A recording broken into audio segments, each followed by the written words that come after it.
first or so?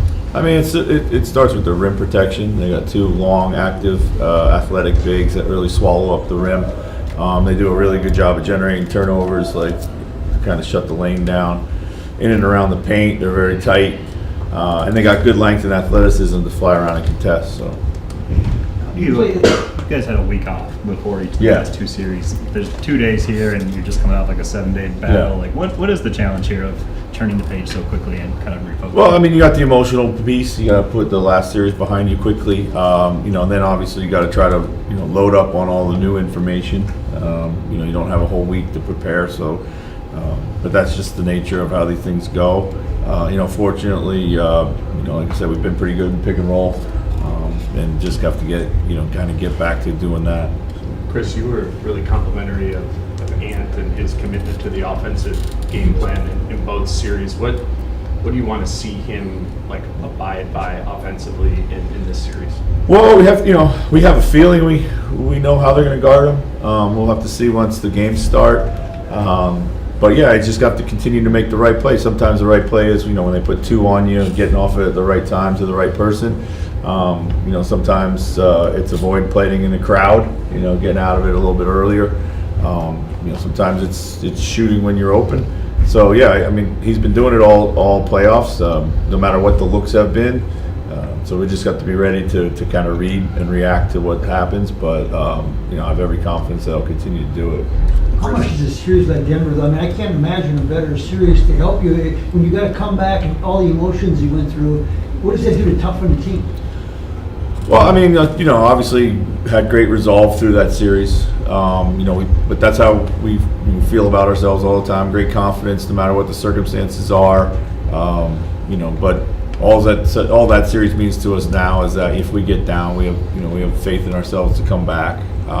But it's going to be a whole different animal with Dallas for sure. Chris, when we were talking to Jaden earlier this year, he said Luka kind of mastered the game in a way. How has Luka mastered the game? Well, it's one of those guys that's when the ball's in his hands, everybody's playing at his pace. The whole game kind of slows down. He can make every pass on the floor plus score for himself.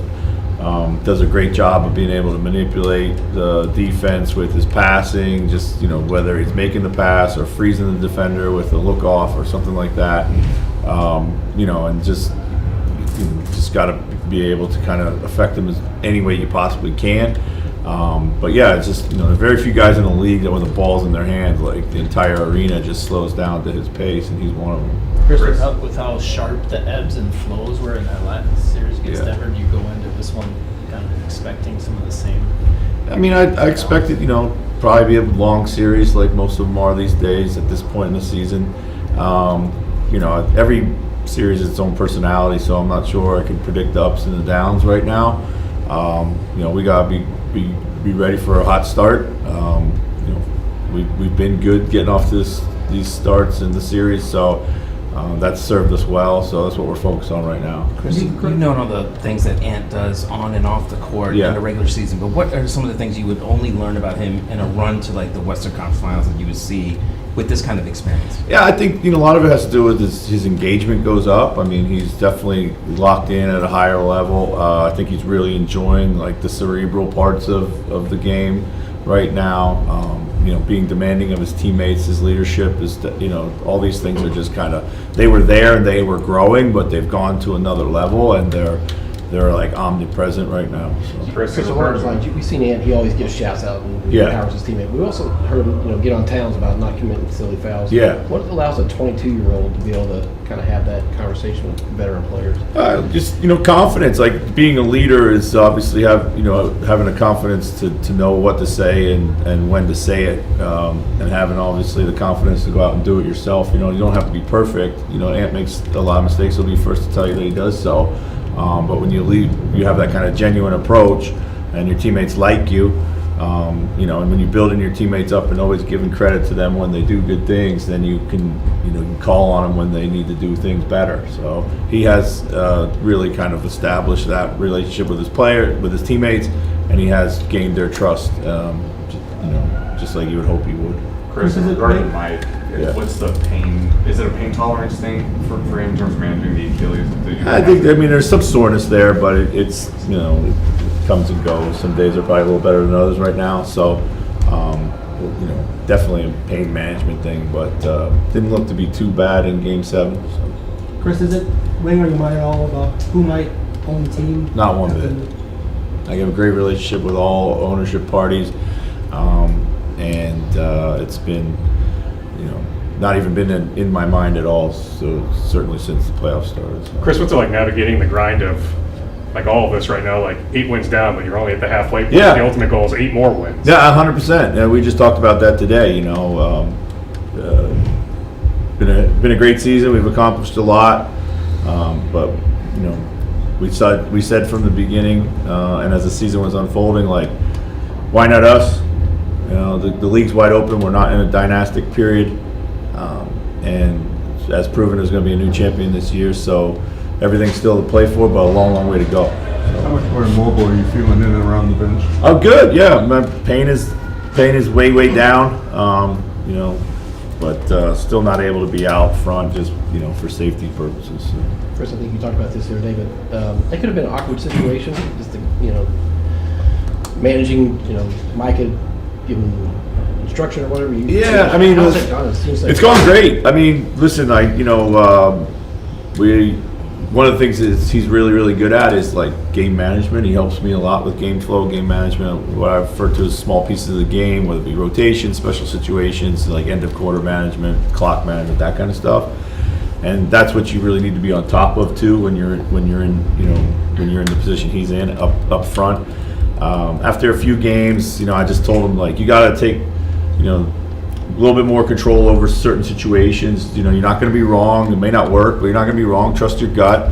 We can't have a lag time where you're looking for me all the time. So, but nonetheless, I always find a way to get my my message across, or if I want something. So it's not bad. It's been going well. Best we could hope for. Is this the closest thing to like you being an offensive coordinator watching from the up high? Yeah, I mean, I do get a slightly different perspective. Just with a step back, you're not in the in the mix as much, so that's kind of nice. But we're still we got really good staff, and we've got a lot of connectivity there. Chris, what are the rim protection? Like, that's something you maybe haven't seen in a month, just with the way the playoffs work, and like pick and roll, something you haven't seen in 2 weeks. So what is it like, kind of easing back into something when it's not like you haven't seen it in 2 games, you haven't seen it in literally like a month? Yeah, absolutely. It's a great question. We spent a lot of time going through that stuff today in practice. Just kind of getting back to those, that foundation of those types of, options on offense and the different things we're going to have to do on defense. So we've done it. We've said all season long, we've preached to our guys, we're going to have to be able to do a lot of different things. And the reason we want to do it is not just to navigate a season, but also to navigate a playoffs. And so we have some experience doing it all. So Chris, kind of against a little bit different of roster construction that Dallas has, kind of to Jason's point. What are some key things you're looking for from Cat in this series? I think the thing that the same things that he's been doing all season, like obviously stay out of foul trouble. Defense has been really high level for him. I can see he's not gonna. There's not a primary matchup that he's going to have. He'll probably be more in a help situation or rotations and that kind of stuff. Different pick and roll coverages for him. And then offensively, just stay within the flow, maintain great spacing. His timing offensively has been outstanding. He's just kind of waited for the right moments, and then he's been able to kind of assert himself over these stretches in the game. He's in a good rhythm, so I expect him to hopefully stay there. Chris, you won with balance the last game. You won with Cat scoring 40. Yeah. I mean, is there a preference, or the playoffs just dictated by that night?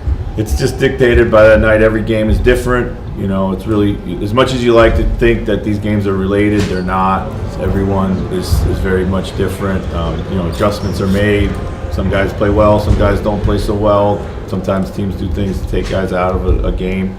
So just got to kind of be able to separate them and take them as they come.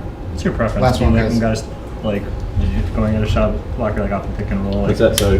when a guy's like going at a shot blocker off a pick and roll, do you like them to look for the lob for Rudy? Do you like them to just throw it off the rim, and if it doesn't go in, Rudy's there? Like, do you guys have a preference in that type of thing? Yeah, I like for him to score. If it's the lob, great. If it's the layup, great. If it's the kick out, great. That's about making the right play. So.